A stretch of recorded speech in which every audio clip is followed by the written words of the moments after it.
కాశీ విశ్వేశ్వర స్వామి ఉన్నాడు ఆమెలో ఆవిడని ఇలా చూడడం, దగ్గర నుంచి చూడడం, మిమ్మల్ని కలవడం మా అదృష్టం అండి నిజంగా. మేము అందుకే ఈ సినిమా ప్రారంభోత్సవం కూడా మేము కాశీలోనే చేయడం జరిగింది. ఈ సినిమాకు సంబంధించిన ఏదైతే మేము తీసామో దాన్ని ఫస్ట్ టైం ప్రపంచానికి చెప్పే ముందు దాన్ని తీసుకెళ్ళి కుంభమేళాలో మేము దానికి ప్రజల్లోకి తీసుకెళ్ళడం జరిగింది రిలీజ్ చేసి. ఫస్ట్ నేను డాక్టర్ నుంచే పడ్డా. అయితే రక్తము నాకు తలకాయల రక్తం గడ్డ కట్టింది, ₹1 బిల్లలు కట్టింది. అయితే హాస్పిటల్ అన్నీ తిరిగినాం మేము. హాస్పిటల్ అన్నీ తిరిగితే అమెరికా కూడా వేసుకుపోయారు నన్ను. వేసుకుపోయినా బతకది అన్నారు. ఇక లాస్ట్ ఒక 4 సంవత్సరాలు తిరిగిన నేను. అమెరికా డాక్టర్ ఏమన్నాడంటే ఇక అయిపోయింది, ఇంటికి వేసుకోవాలి అన్నారు. అన్నాక తీసుకొచ్చి గడ్డలేసారు. ఫస్ట్ ఏంటంటే మా చిన్న కొడుకు 9 నెలలోడు పూర్తిగా సీరియస్ ఉంటే ఒక ఆమె చెప్పింది కదా, రాజన్న నమ్మితే మీ కొడుకు బతుకుతాడు అని అన్నారు. ఈ ఐసు లెక్క అయిపోయింది ఆయన. ఫస్ట్ పరమం అది ఎమ్లవాడు అన్నది మాకు తెలియదు అప్పుడు. మాకు యాదగిరిగుట్ట, కొండగట్టు అదే ఉండే. ఇక నమ్మంగానే ఒక 5 నిమిషాలకు మా కొడుకు లేచిండు. ఇక అట్లా సోమవారము సంవత్సరానికి ఒకసారి పోయినాం మేము. ఒక 25 సంవత్సరాలు అవుతుంది కావచ్చు. పోయినాక ఒక 4 ఏళ్ళు 5 ఏళ్ళకు కాశీ విశ్వనాథుడు వచ్చి ఇంట్లోనే ముసలైనగా వచ్చుడు పెట్టిండు. వచ్చుడు పెట్టినాక డాక్టర్ నుంచి పడ్డా నేను. ఇక అది నొప్పి లేచింది బాగా. నొప్పి లేచినాక కూడా ఇదేంది మేము సంవత్సరానికి ఒకసారి పోయినాక ఇంత బతకదా అంటారు అంటే లాస్ట్ గడ్డలో కూడా వేసారు నన్ను. గడ్డలు వేసినాక మా చిన్న కొడుకు 10వ తరగతి ఎగ్జామ్ రాసి హైదరాబాద్ వచ్చిండు.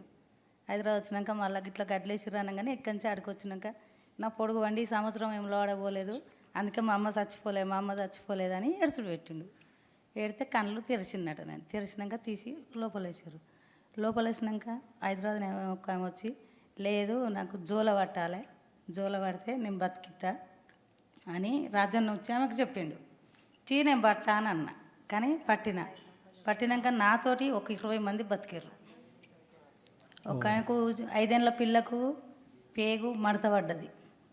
అయ్యో హాస్పిటల్ పంట తిరుగుతుంటే గిట్లెట్లయితుంది. నాకు కాశీ విశ్వనాథుడు ఒక చిన్న పిల్లగాని రూపంలో వచ్చి వాళ్ళని ఎందుకు రక్షించవు అన్నాడు. అయ్యో మీ గిట్లుందా మీ ఒంటిలా, మీ పిల్ల ఒంటిలా అంటే నిజమే శివుడు అని అన్నారు. అంటే ఆ పిల్లకు ఫోన్ల ధరనే బాగా వేసిన. ఫస్ట్ కరీంనగర్ జిల్లాలో 3 కర్ణ వచ్చి వేసుకుపోతుర్రు. చిన్న పిల్లలు ఉన్నారు వాళ్ళకు. అయ్యో వాళ్ళు బతకాలి కదా, మన కుటుంబం వెనుక వాళ్ళని కాపాడాలి నేను. ఈ రాజన్న లేడా గుళ్ళే అని రాజన్నకి మొక్కాలే అంటే వాళ్ళని కూడా తీసుకొని చాటు పెట్టేటోళ్ళని వాళ్ళని బతికిచ్చిండు. నేను కూడా బతికిన.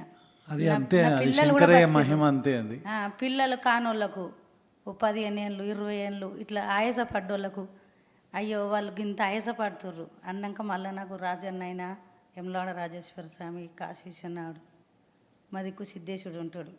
వీళ్ళొక గిట్లనే నీళ్ళక తెల్ల బట్టలు వేసుకొని అమ్మ వాళ్ళకి పిల్లలు లేక అల్లాడిస్తుర్రు, నువ్వెందుకు అట్లుంటున్నావు, మేము లేమని ఇవ్వంట్లే, నువ్వు వాళ్ళని బట్టు వాళ్ళకి సాయం చెయ్యి అంటే నేను ఒక 60-70 మందికి సంతానం ఇప్పించిన, ఒక 30 మందికి పెళ్ళిళ్ళు చేసిన.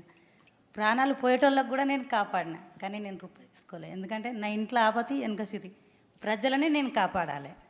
యమలాడకు ప్రజలు ఇంత పెరగాలి. మీరే ఇంకేముంది, ఆయన శివయ్య మీ రూపంలో ఉన్నాడు.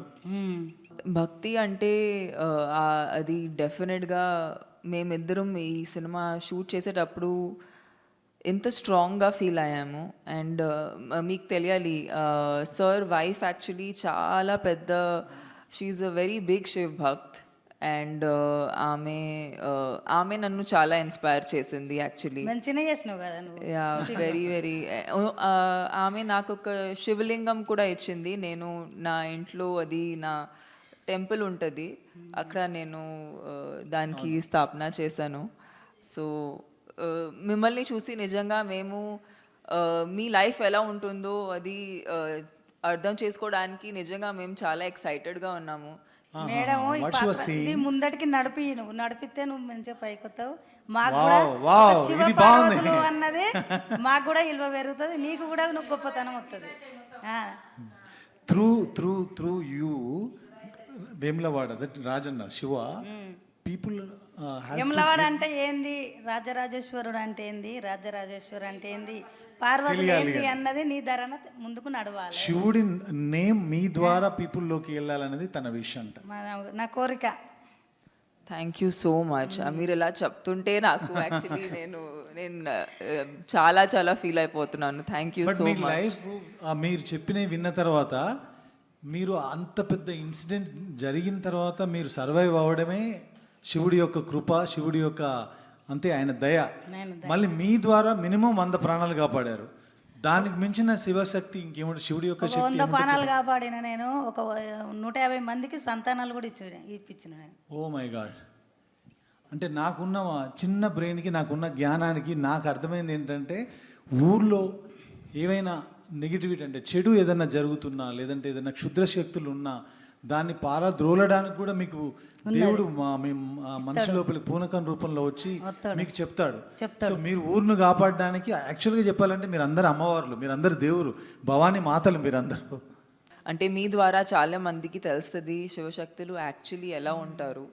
అండ్ ఎవరు మాకు చెప్పొచ్చా, లైక్ మీరు ఒక రోజులో మీ రోజు ఎలా గడుపుతుంది?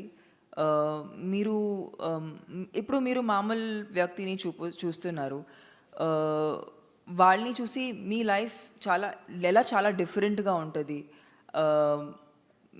మీకు మంచి రోజులు చెడు రోజులు అలా జరుగుతాయా? లేదంటే మీరు ఎలా ఫీల్ అవుతారు? మీరు ఆల్వేస్ హ్యాపీగా ఫీల్ అవుతారు? మీకు కూడా సాడ్నెస్ అనేది ఒక బ్యాడ్ రోజు అనేది మీకు కూడా జరుగుతుందా? మాకు కూడా జరుగుతాయి. మేము కూడా మస్తు కష్టపడాల్సిన పరిస్థితి. మేము కూడా శివుడు ఎన్ని పరీక్షలు పెడతాడో అన్ని నెగ్గాలి మేము కూడా. ఇప్పుడు నాయి చెప్తే అయితే నువ్వు షాక్ అవుతావు మేడం. మస్తు నరకం అన్ని చూపించినాయి, అన్ని నెగ్గుకొచ్చిన నేను పరీక్ష వచ్చిన. ఇప్పుడు నేను శివునిలో లోకమైన పరీక్షలు పెడతాడు. ఇప్పుడు నాకు 9 సంవత్సరాల సంది పెట్టిండు పరీక్షలు. నేను పిల్లల్ని కూడా ఇచ్చిపెట్టి నేను గుట్టల పంట తిరిగి వచ్చిన, 7 సంవత్సరాలు తిరిగి వచ్చిన నేను. అబ్బా అమ్మ, ఇప్పుడు మీరేమో శివశక్తులు, మీరే మా కష్టాలు తీర్చేవాళ్ళు. మరి ఇందాక మీరు అంటున్నారు మీకు కూడా కష్టం వస్తుందని. ఆ కష్టం ఇంకోరి కష్టం తీర్చడం కోసం వచ్చే కష్టమా, లేదంటే మీ జీవితంలో మీ కుటుంబంలో వచ్చే కష్టమా? నా కుటుంబంలో నాకే వచ్చింది కష్టం. మీకే వచ్చింది.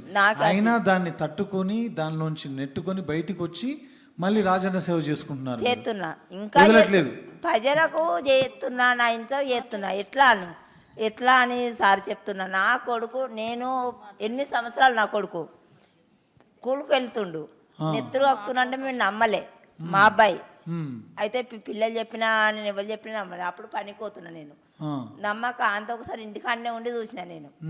ఆ పిల్లాడు అక్కే నిజమా, అయ్యో పిల్లలు ఆటపాటలతో ఇట్లా అబద్ధం ఆడతారు అని నేను నమ్మలేను. చూసినాక నిజమే అన్నారు. నేను నలుగురు దగ్గరికి 3 దగ్గరికి వేరా. నువ్వు రాజానని వేసుకో, మీ ఎక్కడ కానింగ్ తీసినా ఏది రాలేదు. రాజానని అన్నాడు. అయినా చేయించుకున్నాక కూడా కష్టాలే పెట్టిండు నన్ను చాలా వరకు. అయినా ఇప్పటికైనా మస్తు కష్టం పడుతున్నా నేను.